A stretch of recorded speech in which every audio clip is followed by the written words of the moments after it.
Last part में हमने देखा था कि मैक्स ह्यूमन काउंसिल की मीटिंग में पहुंचा था, जहां कई पावरफुल ह्यूमन कल्टिवेटर्स मौजूद थे और उस मीटिंग को सिटी लॉर्ड होस्ट कर रहे थे।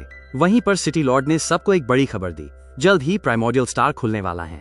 ये यूनिवर्स के सबसे खास और खतरनाक स्थानों में से एक है, जहां अनगिनत ट्रेजर्स छिपे होते हैं। लेकिन उन ट्रेजर्स को पाने के लिए अलग अलग स्पीसीज के सबसे ताकतवर कल्टिवेटर्स भी वहां पहुंचते हैं, इसलिए वहां हर कदम पर खतरा होता है। सिटी लॉर्ड ने यह भी बताया कि अगर कोई कल्टिवेटर वहां से ट्रेजर हासिल करता है तो वो उसे अपने पास रख सकता है या फिर ह्यूमन अलायंस को देकर पॉइंट्स ले सकता है और उन पॉइंट से दूसरे ट्रेजर्स खरीद सकता है। इसके बाद उन्होंने साफ कहा कि प्राइमोर्डियल स्टार खुलने में अब सिर्फ 10 साल बाकी हैं, इसलिए जो भी कल्टिवेटर्स वहां जाना चाहते हैं उन्हें अभी से अपनी तैयारी शुरू कर देनी चाहिए।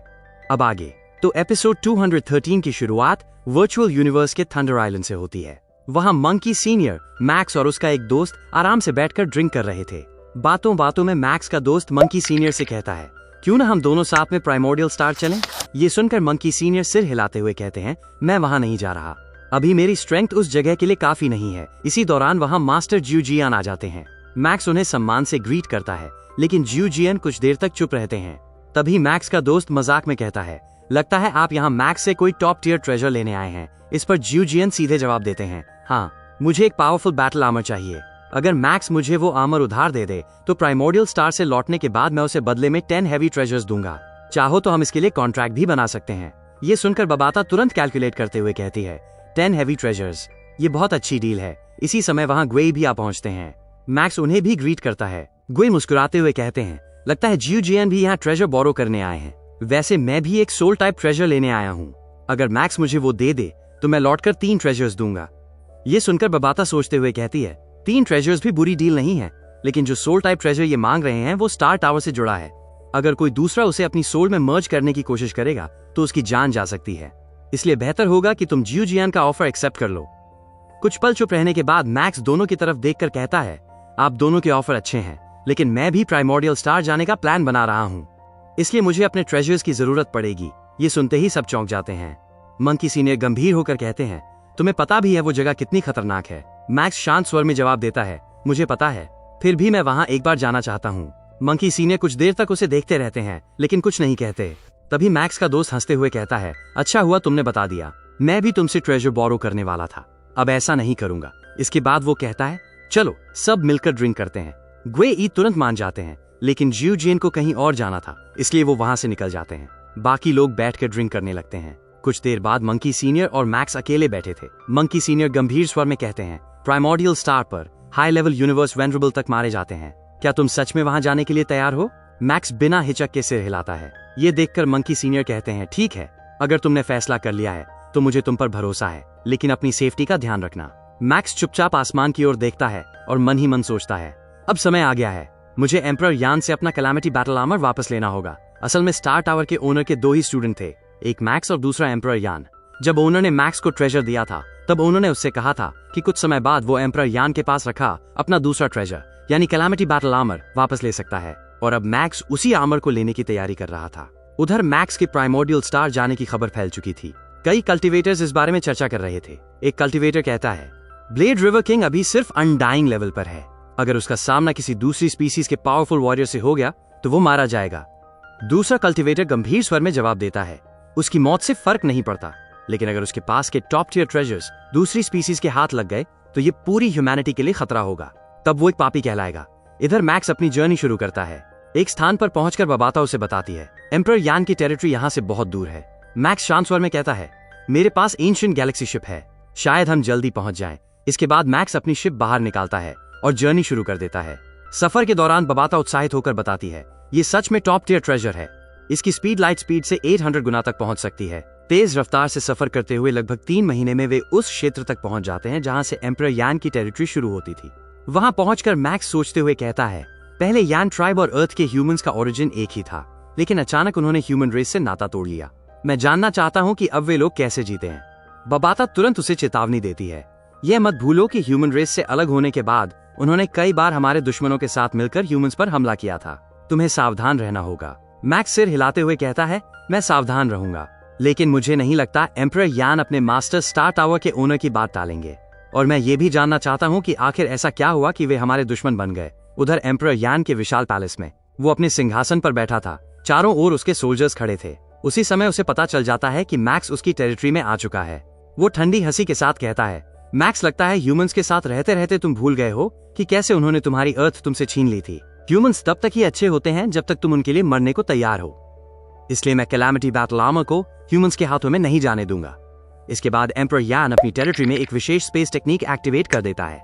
अचानक पूरे क्षेत्र की स्पेशल स्ट्रक्चर बदल जाती है। उधर मैक्स तुरंत महसूस कर लेता है कि कुछ गड़बड़ है। वो टेलीपोर्ट करने की कोशिश करता है लेकिन असफल हो जाता है और उसी क्षण मैक्स समझ जाता है ये सब एम्परर यान का ही काम है। मैक्स अपनी शिप से आगे बढ़ ही रहा था कि अचानक बबाता उसे बताती है यान ट्राइब की टेरिटरी के डार्क यूनिवर्स कोऑर्डिनेट्स गायब हो गए हैं। ये सुनते ही मैक्स समझ जाता है कि स्थिति सामान्य नहीं है। वो मन ही मन सोचता है डार्क यूनिवर्स के कोऑर्डिनेट्स गायब और टेलीपोर्टेशन भी ब्लॉक कर दिया गया है। इस वजह से मुझे बहुत धीमी गति से जर्नी करनी पड़ रही है। अगर मैं लाइट स्पीड से भी जाऊं तो वहां पहुंचने में सैकड़ों साल लग सकते हैं। लगता है एम्परर यान सच में बैटल आर्मर वापस नहीं देना चाहता। फिर भी मैक्स अपनी एंशिएंट गैलेक्सी शिप में बैठकर आगे बढ़ता रहता है। उधर एम्परर यान को उसकी गतिविधियों का पता चल चुका था। वो ठंडी आवाज में कहता है, तुम अब भी आगे बढ़ रहे हो तो जो कुछ भी आगे होगा उसके लिए मुझे दोष मत देना। इधर जर्नी करते हुए अचानक मैक्स को एक अजीब एहसास होता है। वो अपनी स्पिरिचुअल पावर से आसपास के स्पेस को जांचता है। कुछ ही पल में उसे समझ आ जाता है पूरा स्पेस धीरे धीरे श्रिंक हो रहा था। उसी समय मैक्स को कई मैसेजेस मिलने लगते हैं। उसके दोस्त और मंकी सीनियर उसे चेतावनी दे रहे थे। उन मैसेजेस में लिखा था यान ट्राइब की तरफ कई दूसरी स्पीसीज के पावरफुल फाइटर्स बढ़ रहे हैं, तुरंत वहां से निकल जाओ। ये सुनकर मैक्स मन ही मन समझ जाता है तो ये सब इसलिए किया जा रहा है। स्पेस को छोटा किया जा रहा है ताकि वे लोग मुझे आसानी से ढूंढ सकें, लेकिन वे मुझे पकड़ नहीं पाएंगे, बल्कि स्पेस छोटा होने से मेरी जर्नी और तेज हो जाएगी। कुछ ही समय बाद सामने एक विशाल क्रीचर दिखाई देता है। उसके साथ एक और वॉरियर था और उन्हें मैक्स की लोकेशन मिल चुकी थी। उन्हें देखते ही बबाता घबरा कर कहती है, ये डीमन रेस का एक यूनिवर्स मास्टर है। अगले ही पल वो मॉन्स्टर अपना लॉर्ड डोमेन एक्टिवेट कर देता है। भारी दबाव के साथ पूरा क्षेत्र उसकी पावर में आ जाता है। मैक्स लगातार दिशा बदलते हुए उससे बचने की कोशिश करता है। उसी समय उस यूनिवर्स मास्टर का साथी भी हमला करता है। वो अपनी 90 मिलियन डेजर्ट टेक्निक एक्टिवेट करता है और एक विशाल स्पिरिचुअल हैंड बनाकर मैक्स को पकड़ लेता है। हाथ बंद होते ही उसे लगता है कि मैक्स खत्म हो चुका है। वो मुस्कुराते हुए सोचता है कि अब उसके ट्रेजर्स उसके हाथ लगेंगे, लेकिन जैसे ही वो हाथ खोलता है अंदर कुछ भी नहीं होता। उसका साथी तुरंत चिल्लाता है, वो भाग रहा है। अब वो वॉरियर फिर से अपनी टेक्निक एक्टिवेट करके मैक्स को पकड़ने की कोशिश करता है, लेकिन मैक्स असाधारण स्पीड से आगे बढ़ रहा था। ये देखकर वो वॉरियर हैरान होकर कहता है, ये टेलीपोर्टेशन इस्तेमाल नहीं कर सकता, फिर भी इतनी तेजी से निकल रहा है। लगता है इसके पास कोई स्पेस टाइप टेक्निक है। और इसी के साथ मैक्स का पीछा अब और भी खतरनाक होने वाला था। जैसे ही मैक्स उस खतरनाक वॉरियर से बचते हुए आगे बढ़ रहा था, बबाता उत्साहित होकर कहती है, मूसा क्लैन के क्लोन के पास स्पेस के साथ मर्ज होने की खास एबिलिटी होती है। जब तक वो स्पेस के साथ मर्ज रहता है वो बहुत तेजी से मूव कर सकता है और ज्यादातर अटैक से भी बच सकता है। उधर दूर बैठा एम्परर यान सब कुछ देख रहा था। वो ठंडी आवाज में कहता है, मैंने तुम्हें अंडर एस्टिमेट किया मैक्स, लेकिन अभी तुम्हारा शिकार बस शुरू हुआ है। इधर मैक्स भी मन ही मन कहता है, एम्परर यान, मैं तुम्हारी चाल समझ चुका था, इसलिए मैंने अपने सर्वेंट के हाथों अपने टॉप टियर ट्रेजर्स पहले ही वापस भेज दिए थे। फिर वो दृढ़ स्वर में कहता है, जो मेरा है उसे मैं लेकर ही रहूंगा। अचानक उसके सामने कई वॉरियर्स प्रकट हो जाते हैं। स्थिति देखते ही मैक्स तुरंत वहां से निकलने लगता है। भागते हुए उसके सामने एक विशाल प्लैनेट आ जाता है। मैक्स अपनी ताकत से उस ग्रह को बीच से काट देता है और रास्ता बनाकर आगे बढ़ जाता है, लेकिन तभी एक वॉरियर उस पर पावरफुल हमला करता है। उस अटैक की ताकत से पूरा प्लैनेट राख बन जाता है और मैक्स भी पीछे फेंक दिया जाता है। कुछ ही पल में कई वॉरियर्स उसे चारों तरफ से घेर लेते हैं। स्थिति बेहद खतरनाक हो चुकी थी। अचानक मैक्स खुद को ही ब्लास्ट कर देता है, लेकिन उसने ब्लास्ट से ठीक पहले अपने मूसा क्लैन का एक हिस्सा दूर भेज दिया था। उसी की वजह से वो एक बार फिर बच निकलता है। ये देखकर एम्परर यान का गुस्सा और बढ़ जाता है। वो कहता है, प्राइमोर्डियल स्टार जल्द ही खुलने वाला है। मैं तुम पर अपना और समय बर्बाद नहीं कर सकता, लेकिन जब तुम खुद यहाँ आओगे तब मैं तुम्हें सबक जरूर सिखाऊंगा। इधर मैक्स फिर से अपनी शिप में बैठकर आगे बढ़ने लगता है। जर्नी के दौरान वो वर्चुअल यूनिवर्स में जाकर सिटी लॉर्ड से मिलता है। सिटी लॉर्ड गंभीर होकर कहते हैं, तुम्हारा प्राइमोर्डियल स्टार जाना मैं स्वीकार करता हूँ, लेकिन तुम यान टेरिटरी में क्यों जा रहे हो? और ऊपर से तुमने अपनी स्पेस मर्ज एबिलिटी भी सबको दिखा दी। वो टेक्निक बहुत अच्छी है, लेकिन अब लोग उसका काउंटर ढूंढने लगेंगे। बेहतर होता कि तुम उसे सीधे प्राइमोर्डियल स्टार में इस्तेमाल करते। मैक्स शांत स्वर में जवाब देता है, मैं ये बात जानता हूँ, लेकिन प्राइमोर्डियल स्टार में मैं सिर्फ भागना नहीं चाहता, मैं लड़ना चाहता हूँ। इसलिए मैं यान ट्राइब से कुछ लेने जा रहा हूँ। ये सुनकर सिटी लॉर्ड कहते हैं, मैं तुम्हारे मामले में दखल नहीं दूंगा, लेकिन एक बात याद रखना, एम्परर यान बहुत सेल्फिश और नैरो माइंडेड है। अतीत में उसने ट्रेजर पाने के लिए अपने ही साथियों को मार दिया था। सजा मिलने के बाद भी उसे कोई पछतावा नहीं हुआ, बल्कि उसने अपनी पूरी रेस को ह्यूमन रेस से अलग कर लिया। वो एक महान जीनियस है, लेकिन उसका एरोगेंस भी उतना ही बड़ा है, इसलिए सावधान रहना।